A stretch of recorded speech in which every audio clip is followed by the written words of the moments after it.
What's happening, folks? Back with another reaction, back with some more Bee Gees, and we're moving to the next chapter in this journey. I want to give a special shout out to Lisa, who has provided the Still Waters album, 1997, as well as a number of other albums we've yet to go through, as well as all of you who've contributed to this large multi-chapter journey through the Brothers Gibb. And yes, the first track on Still Waters is Alone, which is interesting because we just went through To Whom It May Concern, thank you to Amy, and there was a track on that album, Never Been Alone. So this feels almost like an answer or a follow-up or the other side of the same concept. And to be alone is to be isolated, separated from others. It is to be lonely. It is to be singular in your experience, not part of some community or group or shared understanding and experience. And all of those concepts, any one of those concepts, could have, I think, very fruitful meaning when it comes to emotions or interpersonal relations.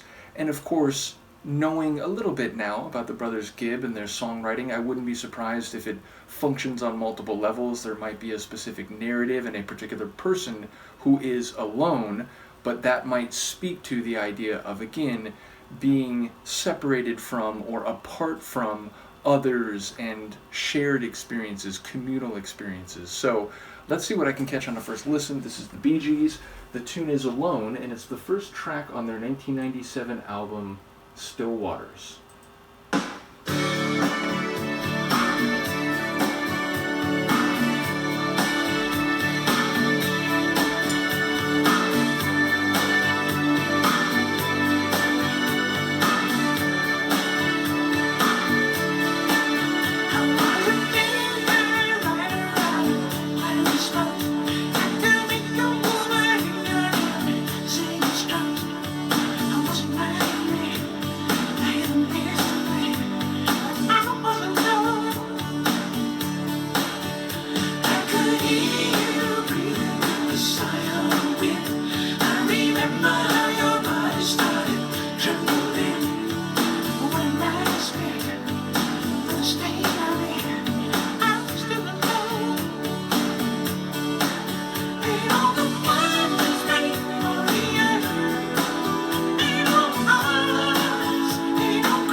Barry flourishing there at the end. Yeah, Lisa mentioned in her brief description of this album, because she gave me, some options of what to do next, and she gave some, quick synopsis or her impression of the different albums. And she mentioned this was a very smooth album, and I absolutely feel that here with the opening tune. I'd say sonically, there's a bit of a soul pop feel. It definitely has some soul to it, but it's very pop and accessible.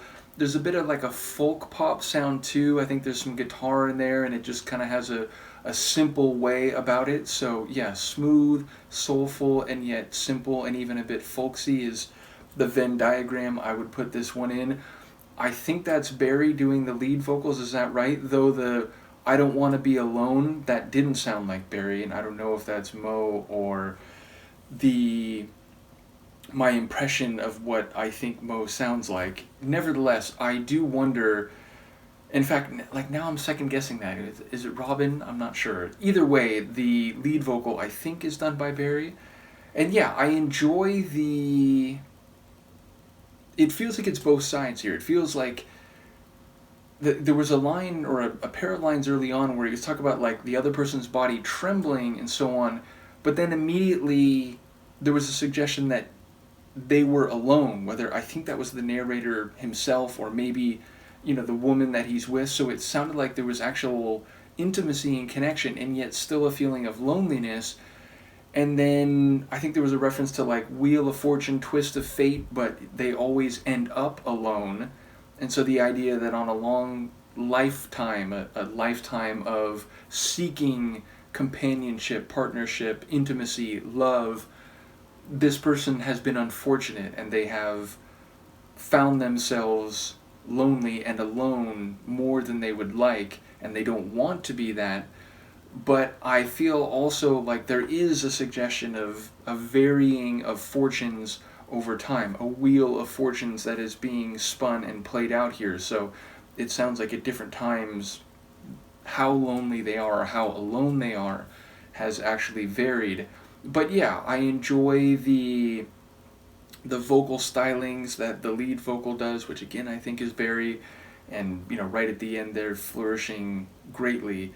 So yeah, it sounds like a song about the emotional human condition, the sort of natural inclination of the vast majority of humans, if not all humans, to seek out some form of connection, romance, intimacy, love, and the varying fortunes that, the sort of lottery of acceptance and connection entails. So yeah, it sounds like a tune that is wizened and, not so much someone who's very young and, confident and, looking for these connections in a like immediate kind of physical way, maybe also again emotional, but it feels like the song that someone who's lived through the ups and downs, the relationships and the breakups, the longing and the fulfillment, something that they might see and talk about, including, reflecting, looking back on where they've been, where they are presently, and where they want to be and where they don't want to be, or what they don't want to feel going forward. So yeah, a cool opener, as I said, very smooth and soulful as their vocals and songs tend to be, and as I said, very accessible. Again, it feels like soul pop and folk pop. It doesn't feel, more off the beaten path, which I've said repeatedly as we've gone through the Bee Gees material, that their sonic variety has impressed me and surprised me to a certain extent. Now, that was based on my own limited understanding of their material, and so in a way, a song being more pop-like, it's not out of the ordinary for them whatsoever, but having heard them go into some more off the beaten path directions, it's interesting to hear this album start this way. So I'm looking forward to the whole album. Do let me know what you think. Thank you again to Lisa, and as I said, once we go through this album, there are more chapters to come. So looking forward to many more Bee Gees reactions. Let me know what you think, and I will see you next time. Peace.